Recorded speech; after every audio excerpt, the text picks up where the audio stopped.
தமிழ் மக்கள் அனைவருக்கும் வணக்கம். இந்த வீடியோவில் இல்லம் தேடி கல்வி ஆன்லைன் மூலம் எப்படி அப்ளை பண்ணுறது, என்னென்ன தகுதிகள் வேணுன்றத இந்த வீடியோவில் தெளிவாக தெரிஞ்சுக்கலாம்.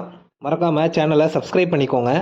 இல்லம் தேடி கல்வி 27 அக்டோபர் 2021 தொடங்கப்பட்டது. கொரோனா பெருந்தொற்று காலத்தில் 1ஆம் வகுப்பு முதல் 8ஆம் வகுப்பு வரை உள்ள மாணவர்களுக்கு அவர்களது கல்வி பாதிக்கப்படாமல் இருப்பதற்கு இல்லம் தேடி கல்வி என்ற திட்டம் தொடங்கப்பட்டது.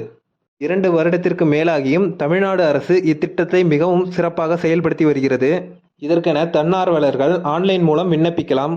இந்த இல்லம் தேடி கல்வி திட்டத்தில் பணியாற்ற விருப்பமுள்ள தன்னார்வலர்கள் என்னென்ன தகுதிகள் இருக்கணுன்றதை தெரிஞ்சுக்கலாம். வாரத்திற்கு குறைந்தது 6 மணி நேரம் குழந்தைகளுடன் செலவிட தயாராக இருக்க வேண்டும். அதாவது ஒரு நாளைக்கு 1 மணி நேரம், 6 நாளைக்கு 6 மணி நேரம். மாணவ மாணவிகளுக்கு மாலை நேரங்களில் டியூஷன் சொல்லித்தர மாதிரி இருக்கும். 2வது பாயிண்ட் பார்த்தீங்கன்னா, கண்டிப்பாக குழந்தையுடன் உரையாட தமிழ் தெரிந்திருக்க வேண்டும். மேலும் தமிழ், ஆங்கிலம் மற்றும் கணிதம் கற்றுத்தர வேண்டும். இத்திட்டத்தின் மூலம் தன்னார்வலர்களுக்கு பயிற்சிகளும் உபகரணங்களும் வழங்கப்படும். இத்திட்டத்தில் பணியாற்றக்கூடிய தன்னார்வலர்கள் யாருடைய நிர்பந்தமும் இன்றி முனைப்பாக பங்கேற்க வேண்டும். குறைந்தபட்சம் 17 வயது நிரம்பியவராக இருக்க வேண்டும். இல்லம் தேடி கல்விக்கு ஆன்லைனில் அப்ளை பண்ணுறதுக்கு தன்னார்வலருக்கான பதிவேற்று படிவத்தை தொடங்குன்னு ஒரு ஆப்ஷன் இருக்கும். அந்த ஆப்ஷனை கிளிக் பண்ணிக்கோங்க. வாலண்டியர் ரெஜிஸ்ட்ரேஷன் ஃபார்ம் ஓப்பன் ஆகும். இந்த ஃபார்மில் தன்னார்வலருடைய முழு பெயரை பதிவு பண்ணிக்கோங்க.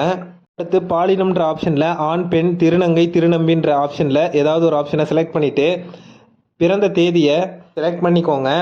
அலைபேசி எண்ணில் சரியான அலைபேசி எண்ணை டைப் பண்ணிக்கோங்க.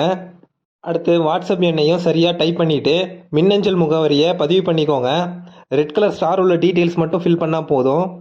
அடுத்து உங்களுடைய ஆதார் எண்ணை சரியாக பதிவு பண்ணிக்கோங்க. ஆதார் எண்ணை தப்பில்லாமல் பதிவு பண்ணிக்கோங்க. அடுத்தது உங்கள் முகவரின்ற ஆப்ஷனை கிளிக் பண்ணிங்கன்னா அப்ளை பண்ணுறவருடைய தன்னார்வலருடைய முகவரியை பதிவு பண்ணுற மாதிரி இருக்கும்.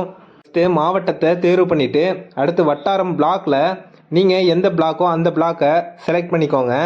உள்ளாட்சி அமைப்பை தேர்வு பண்ணிக்கோங்க. நீங்கள் எந்த உள்ளாட்சி அமைப்பு சார்ந்தவரோ அந்த உள்ளாட்சி அமைப்பை தேர்வு பண்ணிட்டீங்கன்னா அடுத்து கிராமம் அல்லது வார்டு நம்பரை கேட்கும். நீங்கள் எந்த வார்டை சார்ந்தவரோ அந்த வார்டு எண்ணை கொடுத்தீங்கன்னா அந்த வார்டில் நீங்கள் இல்லம் தேடி கல்வி திட்டத்தில் தன்னார்வலராக பணியாற்றலாம். ஸோ வார்டு எண்ணை செலக்ட் பண்ணிவிட்டு அடுத்து உங்களுடைய வீட்டு முகவரியையும் அஞ்சல் குறியீட்டு எண்ணையும் டைப் பண்ணிவிட்டு அடுத்து 2 ஆப்ஷன் கேட்டிருப்பாங்க. மேலே உள்ள முகவரியில் நீங்கள் பணியாற்றவளாக இருந்தால் ஃபஸ்ட் ஆப்ஷனை செலக்ட் பண்ணிக்கோங்க. அல்லது வேறு இடத்துல ஏதாவது பணியாற்றிருந்தீங்கன்னா செகண்ட் ஆப்ஷனை செலக்ட் பண்ணிக்கோங்க. அடுத்தது கல்வி மற்றும் தொழில் விவரங்களை பதிவு பண்ணிக்கலாம். கல்வி தகுதி, குறைந்தபட்ச கல்வி தகுதி கண்டிப்பாக 10th பாஸ் ஆகிருக்கணும். நீங்கள் எந்த கல்வி தகுதியோ அந்த கல்வி தகுதியை செலக்ட் பண்ணிக்கோங்க. தொழிலில் வேலை தேடுபவர்ன்ற ஆப்ஷனை செலக்ட் பண்ணிக்கோங்க. அடுத்தது நீங்கள் இளங்கலை கல்வியல் பிஎட் முடிச்சிருந்தீங்கன்னா எஸ்ன்ற ஆப்ஷனை கிளிக் பண்ணிக்கோங்க. பிஎட் முடிக்கலைன்னா நோன்ற ஆப்ஷனை கிளிக் பண்ணிக்கோங்க. அடுத்தது நீங்கள் தொடக்க கல்வி பட்டய படிப்பு சான்று பெற்றவரான்னு கேட்டிருப்பாங்க. தொடக்க கல்வி சான்று வச்சுருந்தீங்கன்னா எஸ்ன்ற ஆப்ஷனை கிளிக் பண்ணிக்கோங்க. இல்லாதவங்க நோன்ற ஆப்ஷனை செலக்ட் பண்ணிக்கோங்க. அதுக்கு அடுத்த ஆப்ஷனில் அங்கீகரிக்கப்பட்ட பட்டம் பட்டயம் எதையும் படித்திருக்கிறான்னு கேட்டிருப்பாங்க. அதில் நோன்ற ஆப்ஷனை செலக்ட் பண்ணிக்கோங்க. ஒருவேளை படிச்சிருந்தீங்கன்னா எஸ்ன்ற ஆப்ஷனை கிளிக் பண்ணிக்கோங்க. லாஸ்ட் கேட்டகரி பார்த்தீங்கன்னா இதர கேள்விகள் அடிஷ்னல் கொஷின்ஸ், அதை கிளிக் பண்ணிக்கிட்டிங்கன்னா தன்னார்வலர் தொண்டு விருப்ப நிலைன்னு 2 ஆப்ஷன் கொடுத்துருப்பாங்க. நீங்கள் முழு நேரம் தன்னார்வலராக இருந்தால் ஃபஸ்ட் ஆப்ஷனும், பகுதி நேர தன்னார்வலராக இருந்தால் செகண்ட் ஆப்ஷனும் செலக்ட் பண்ணிக்கோங்க. முழு நேர தன்னார்வலர்னா வாரத்திற்கு 6 மணி நேரம், ஒரு நாளைக்கு 1 மணி நேரம் டைம் ஸ்பெண்ட் பண்ணணும்.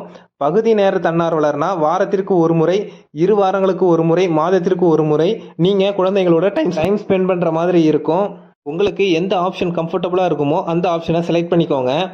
பகுதி நேர தன்னார்வலர்ன்ற ஆப்ஷனை கிளிக் பண்ணிங்கன்னா 3 ஆப்ஷன்ஸ் கேட்டிருக்கும். வாரத்திற்கு 1 முறை, 2 வாரங்களுக்கு 1 முறை, மாதத்திற்கு 1 முறை.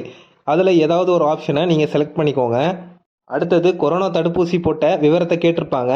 நீங்கள் ஒரு வேக்சின் போட்டிருந்தீங்கன்னா ஃபஸ்ட் ஆப்ஷனை செலக்ட் பண்ணிக்கோங்க.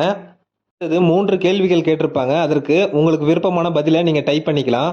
முதல் கேள்வி, நீங்கள் ஏன் தொண்டு செய்ய விரும்புகிறீர்கள்னு கேட்டிருப்பாங்க. அதில் உங்களுடைய பதிலை தமிழில் டைப் பண்ணிக்கோங்க.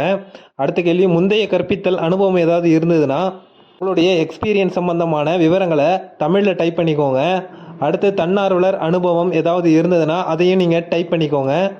எல்லாத்தையும் டைப் பண்ணதுக்கப்புறம் மேலே கொடுக்கப்பட்ட தகவல்கள் அனைத்தும் உண்மை என்ற ஆப்ஷனில் டிக் மார்க் கொடுத்துட்டு நீங்கள் டைப் பண்ண தகவல்கள் எல்லாமே சரியாக இருக்குதான்றதை ஒன்ஸ் செக் பண்ணிவிட்டு கடைசியாக சப்மிட்ன்ற ஆப்ஷனை கிளிக் பண்ணிக்கோங்க.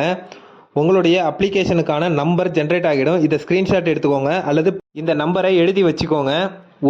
ஒரு முறை தான் அப்ளிகேஷன் போட முடியும்.